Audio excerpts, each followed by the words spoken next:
आज आपको 7 साल बाद बतलाई जाती है। आज व्याख्यान के लिए दूर की ओर बाहर में जाना है, इसलिए ये आज का दिन, आज का व्याख्यान अंतिम व्याख्यान है। अब फिर कभी आना हो, कब आना हो कोई कह नहीं सकता। हम लोग सभी बहुत दिन से परमात्मा की प्राप्ति के लिए चेष्टा कर रहे हैं, किंतु परमात्मा की प्राप्ति अभी हुई नहीं, बहुतों को हुई नहीं। अपने मन में ये प्रयत्न जो है सो खूब कर रहे हैं, किंतु हमारी दृष्टि के वहां ये बात है कि उसमें कमी है। तो हर एक भाई को अपनी कमी की तरफ ख्याल करना चाहिए। विशेष बाधक चीज है संसार के विषय भूमि में आसक्ति, पदार्थों में आसक्ति, अपने शरीर में आसक्ति, कंचन और कामनी में आसक्ति, मान बढ़ाई प्रतिष्ठा आदि में आसक्ति। आसक्ति के कारण ही इच्छा पैदा होती है, काम और लोभ की उत्पत्ति होती है।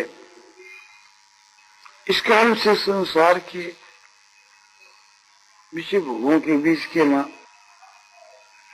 ममता हो जाती है, आकर्षण हो जाता है, जिससे ये मनुष्य विषयों के मां डूब जाता है, भोगों के बीच के मां फंस जाता है। जैसे दलदल में गाय फंस जाती है, आंख के मां तड़प तड़प करके बढ़ती है। जैसे अज्ञान के कारण सर्व जो है पतंगे जानवर दीपक की शिखा को चमचमाट देख करके सुख समझ करके उसके निकट जाते हैं और झुलस करके तड़प तड़प करके मरती है। यह दशा विश्वास पुरुषों की है। हमको सब प्रकार से थी स्वार्थ का त्याग करना चाहिए। शव में तो रुपयों का जो लोभ है ये मनुष्य को डुबा देता है। रुपयों को जो महत्व देना है, आदर देना है, ये बहुत ही खतरे की चीज है। और विश्वास पुरुष को आदर देना ही पड़ता है, क्योंकि वो विषयों का दास है। यदि चित्त में वैराग हो तो ऐस आराम स्वाद शौकीनी भोग विलास इन सब का क्षण में त्याग कर सकता है। तीन वैराग रूपी शस्त्र के द्वारा हंता मनता वासना कामना आसक्ति आदि जो ये हासियां है काट सकता है। तीन वैराग रूप शस्त्र के द्वारा अश्वत्थ मूले मसंग शस्त्रेन दृढ़ चित्वा। भगवान गीता अध्याय 15 श्लोक 3 के उत्तरार्ध में कहते हैं कि ये संसार रूपी जो वृक्ष है कैसा है, जिसकी मूला बहुत दृढ़ है। मूला को मतलब है कि हंता मनता कामना वासना स्प्रिया आसक्ति इन सब का झुंड। तो कैसा शस्त्र कि असन न सन असन, संगना राग का है, असन न वैराग का है। वैराग भी कैसा कि दृढ़ वैराग माने तीव्र वैराग। उस तीव्र वैराग रूपी शस्त्र के द्वारा संसार वृक्ष को मनुष्य काट सकता है। संसार के संबंध से रहित होना ही संसार वृक्ष का काटना है। मन से संसार का संबंध विच्छेद करना ही उसका काटना है। उसके बाद में उस पद का अन्वेषण करना चाहिए कि जहां जाकर वापिस नहीं आवे। तथा पदम तत्परिमार्गितव्यम यस्मिन् गता न निवर्तन्ति भूव तमेव चार्जन पुरुषं प्रपद्ये यत प्रवृत्ति प्रसिता पुराणी। तथा तत्पश्चात उस पद का, उस परम धाम का, उस निज धाम का, परम पद का जो भी कहो उसकी बहुत से नाम है। उनकी खोज करनी चाहिए कि जिस को पाकर के, जिस परमात्मा को पाकर के, जिस परम पद को पाकर के फिर संसार में लौट कर आना न पड़े। उसका उपाय यह है कि उस परमात्मा की मैं शरण हूं, इस प्रकार से उसकी शरण होना चाहिए। यह ईश्वर से बड़ी उपाय है। कौन परमात्मा के यथ प्रवृत्ति प्रसिद्धा पुराण, जिस परमात्मा से यह संसार उत्पन्न हुई है और विस्तार को प्राप्त हुई, उस परमात्मा की शरण होना चाहिए। संसार में जो सुख बुद्धि है, इसी के कारण इसमें आसक्ति है। शरीर में, संसार में, भोगों में जो सुख बुद्धि है और ज्ञान से है, वास्तव में इसमें सुख है ही नहीं। मूर्खता से सुख प्रतीत होता है। ऐसे प्रतीत होने वाले सुख को सुख मान करके के जिसमें फंस जाता है, वो जाल में फंसी हुई मच्छी की बांध के तब तोड़ करके मरता है। ख्याल करना चाहिए, ये संसार के सारे पदार्थ नाशवान क्षण भंगुर है, ऐसा समझ कर इनसे वैराग करना चाहिए। यही संस्पर्शा भोगा दुख एवते आगंतवंत कौनते न ते सूरम ते बुध। इंद्रियां और विषयों का जो संबंध है वो संस्पर्श है, और इससे उत्पन्न हुआ जो सुख है वो संस्पर्श जा भोगा। भोग यानी सुख, संसारिक सुख कैसा है कि इंद्रियों और विषयों के संबंध से उत्पन्न होने वाला है। इसको राष्ट्रीय सुख बताया है। ये नाशवान है, क्षण मुहूर्त है, आरंभ के बीच में अमृत के समान दिखता है, इससे जीव फंस जाते हैं। और परिणाम के मां ये विष के समान है। भगवान गीता अध्याय 5 से लोग 22 में कहते हैं कि यही संस्पर्श जा भोगा। वो कैसे हैं? इंद्रियों और विषयों के संबंध से उत्पन्न होने वाले, इंद्रियों और विषयों के संबंध से उत्पन्न होने वाले हैं। और कैसे हैं कि दुख के हेतु हैं, और कैसे हैं आदि अंत वाले हैं, क्षण भंगुर हैं। ऐसा समझ करके उन विषयों के ना विवेकी नहीं फंसते। जिनके चित्त में थोड़ा विवेक है वे नहीं फंसते। तो कौन फंसते हैं कि अविवेकी मूर्ख लोग ही फंसते हैं। तो इस प्रकार से समझ कर करके मनुष्य को कभी किसी प्रकार के पद को माने पद को महत्व नहीं देना चाहिए। कोई भी प्रकार का बड़पन का पद है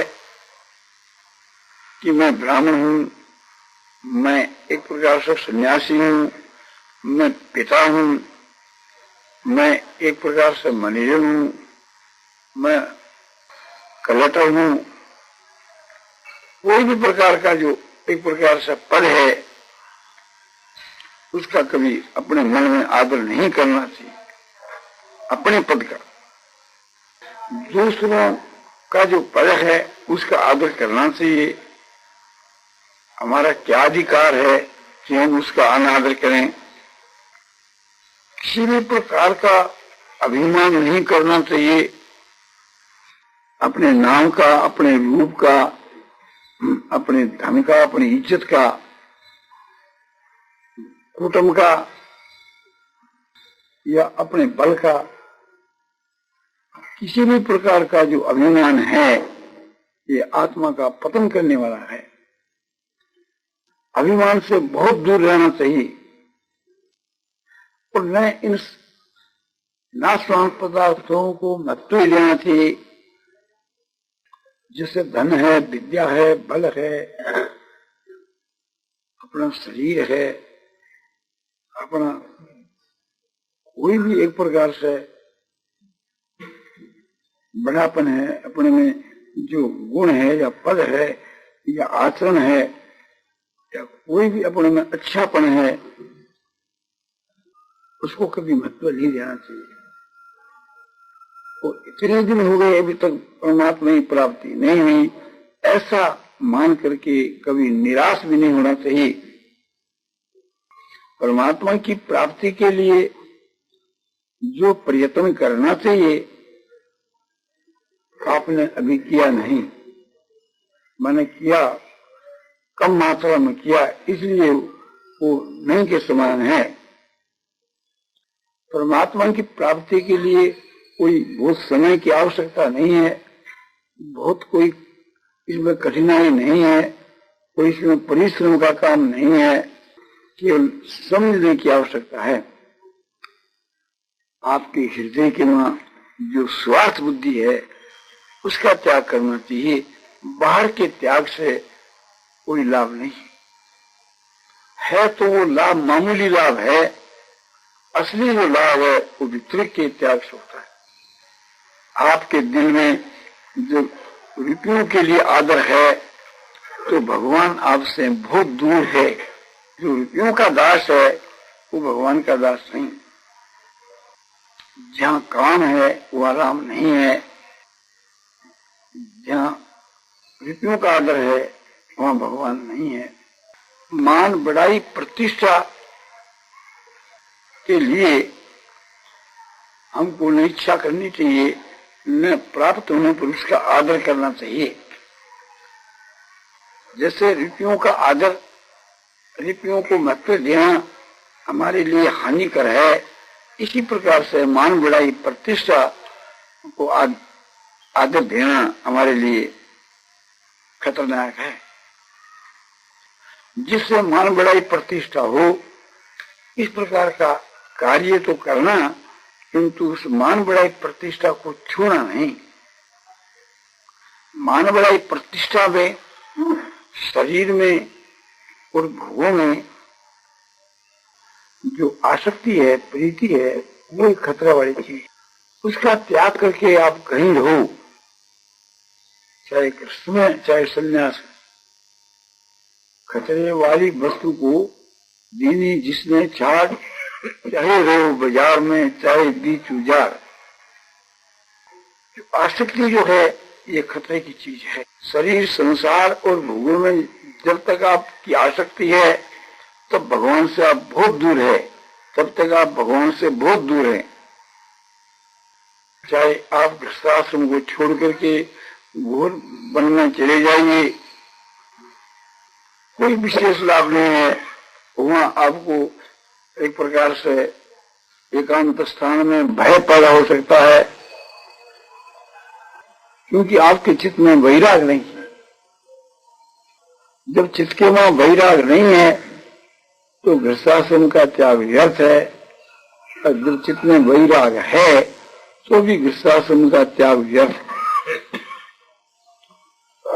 वैराग नहीं है तो वन में एकांत में वास करके कोई लाभ नहीं है, क्योंकि जब वैराग नहीं है तो वहां प्रसार हो सकता है। और यदि वैराग है तो हजारों लाखों आदमियों के बीच में रहने में भी कोई हानि नहीं है। एक समय के बीच के वहां राजा जनक संन्यास लेना चाहता था, उसकी स्त्री को मालूम हुआ तो उस स्त्री ने अपने पति को समझा है कि आप जो है संन्यास लेते हो, इसका तत्व हमारे समझ में नहीं आया। यदि आपके चित्त में वैराग है तो संन्यास की आवश्यकता नहीं है। वैराग है तो आप कहीं रहो, संसार के विषय भोग आपको दबा नहीं सकते। और यदि आपके चित्त में वैराग नहीं है तो संन्यास आश्रम से मुक्ति नहीं हो सकती, आप चाहे यहीं चले जाओ। यदि कहो कि संन्यास आश्रम लेकर के मैं बहुतों को लाभ पहुंचाऊंगा, बहुत से सन्यासियों को मैं लाभ पहुंचाऊंगा, उनको संन्यास आश्रम से लाभ पूछ सकता है साधुओं को, सन्यासियों को। ठीक है, संन्यास लेने पर सन्यासियों को लाभ पूछेगा, गृहस्थ में रहने पर गृहस्थियों को लाभ पूछेगा। हम लोग जो सब गृहस्थी हैं, इनको गृहस्थ में रहने से लाभ पूछ सकता है, सन्यासियों को सन्यास में जैसे लाभ पूछ सकता है। तो सन्यास लेकर सन्यासियों को जैसे लाभ पहुंचाना चाहते हो, ऐसे गृहस्थियों को लाभ पहुंचाने के लिए, यानी हम लोगों को लाभ पहुंचाने के लिए आपको गृहस्थ में ही रहना चाहिए।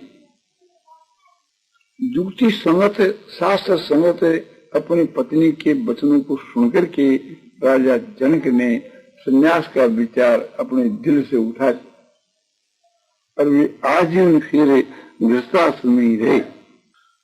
सार यह है कि चित्त के बीच में जो वैराग है वही प्रधान। वैराग यदि नहीं है तो चाहे कहीं रहो उसको कहीं लाभ नहीं है, अब वैराग है तो उसको सब जगह लाभ है, चाहे कहीं रहो। देश और कार्य तो एक निमित्त मात्र है, असली चीज तो संसार से वैराग और भगवान के मां प्रेम और ईश्वर विषय का ज्ञान, यही सबसे बढ़कर। कर्म योग की सिद्धि बिना वैराग के नहीं हो सकती। ज्ञान योग की सिद्धि परमात्मा के तत्व के जाने बिना नहीं हो सकती, और भक्ति योग की सिद्धि प्रेम के बिना नहीं हो सकती। संसार से वैराग और भगवान में प्रेम, भक्ति के मार्ग के बीच के मां, ये दोनों बात ही प्रधान है।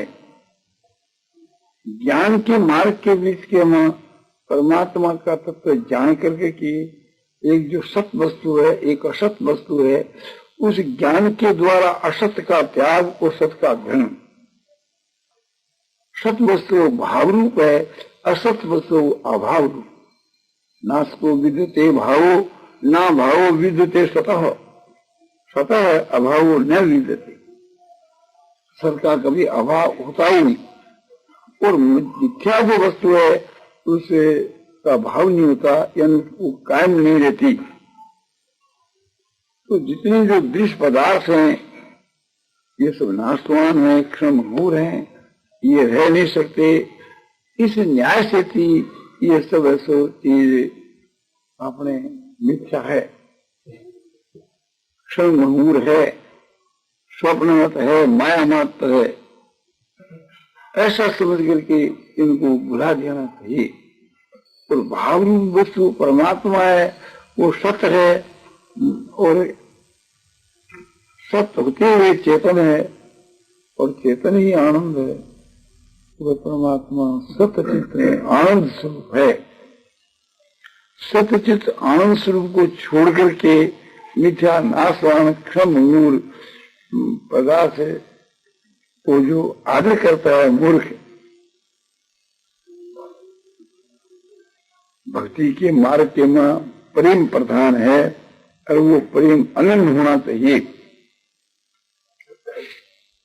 किसी दूसरी वस्तु में प्रेम है तो उसको भगवान नहीं मिल सकते। भगवान कहते हैं कि वो भक्ति उसकी व्यभिचारिणी भक्ति है। जैसे पतिव्रता स्त्री का अपने पति में प्रेम रहता है और दूसरे पुरुषों के मां भी प्रेम रहे, तो वह स्त्री व्यभिचारिणी है। इसी प्रकार से भगवान कहते हैं कि जो मेरी भक्ति करता है और संसार के विषय भोगों में उसकी आसक्ति है, भोग प्यारे लगते हैं, तो मेरे साथ में जो प्रीति है उसमें वो कलंक है, उसमें वो व्यभिचार दोष है। हर एक मार्ग के बीच के हमारे विचारने से यह बात सिद्ध होती है कि आसक्ति का अभाव होने की, बिना तीव्र वैराग के आसक्ति का जो अभाव है वही तीव्र वैराग है। तो तीव्र वैराग के बिना न ज्ञान योग की सिद्धि हो सकती है, न भक्ति योग की सिद्धि हो सकती है, और न कर्म योग की ही सिद्धि होती है।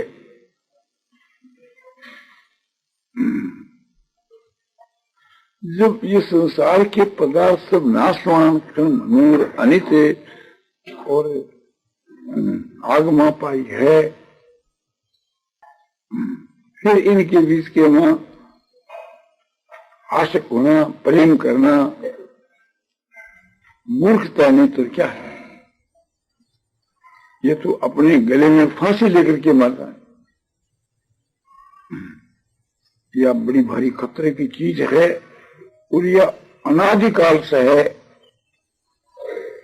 जब से यह सृष्टि है, जब से ये जीव संज्ञा है इसकी प्राणी की, तब से एक प्रकार से ये दो से चला आया है। अनादि होते हुए भी इसका विनाश हो सकता है, सभी लोग चेष्टा करते हैं। अज्ञान अनादि होते भी, अज्ञान जो सो अनादि होते हुए भी इसका विनाश होता है। किस ज्ञान से? ज्ञान एक ऐसी चीज है कि जिसके बराबर और कोई चीज नहीं है। नहीं ज्ञान सदृशं पवित्र में विद्यते। इस संसार के मां ज्ञान के सदृश कोई भी वस्तु पवित्र नहीं है।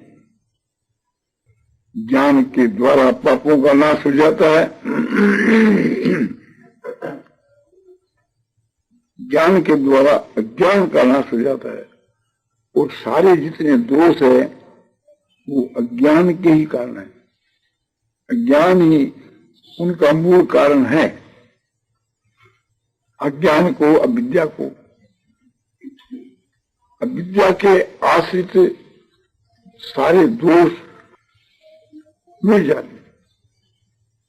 महर्षि पतंजलि कहते हैं कि अविद्या आदि जो 5 जो क्लेश है, क्लेश देने वाले होने से उनको क्लेश का है, यानी दुर्गुण है, इनका मूल कारण विद्या है। अविद्या अस्मिता राग द्वेषा पंथ क्लेशा, अविद्या अस्मिता राग द्वेषा अभिनिवेशा पंथ, अविद्या अस्मिता राग द्वेष अभिनिवेशा पंथ क्लेशा। यानी ये बात कही है,